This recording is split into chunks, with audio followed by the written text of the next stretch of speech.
কিছুদিন আগে একটা মুভি রিলিজ করেছিল যেটার রিভিউ আলাদাই মাত্রায় পৌঁছে গেছিল।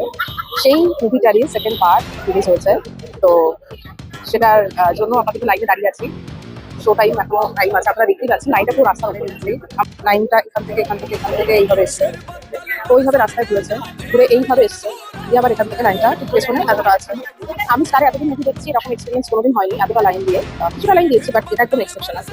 তো যাই হোক, আশা করছি ধুরন্ধরের মতোই ধুরন্ধরের রিভেঞ্জেরও প্লেসটা সেভাবেই থাকবে। ফাইনালি লাইন পার করে ঢুকতে পেরেছি।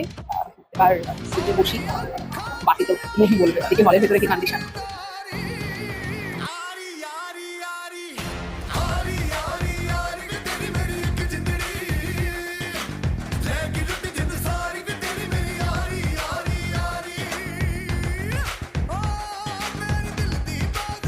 Finally the film is over, Dhurandhar the revenge.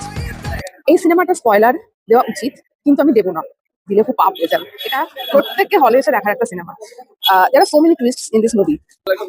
Extreme ভালো, বিয়ন্ড এক্সপেকটেশন। সরি, এর মধ্যে একজনকে রিভিউ দিয়ে দিতে হলো। সিনেমাটা দর্শকদের পালসের সাথে খেলা করবে, এটুকু বলতে পারি। আর যেটা বলার সেটা হচ্ছে মোস্ট ইম্পর্টেন্টলি, আগেরবার যারা বলেছিলেন যে হামজার ওয়াইফ কেন বুঝতে পারিনি, ও কেন ধরতে পারিনি, সেটার উত্তরটাও এখানে কিন্তু পেয়ে যাবেন। এটাও টুইস্ট আছে। So please don't miss the movie. বাকি আরো ডিটেল রিভিউ আমি পরে দিচ্ছি। টাটা।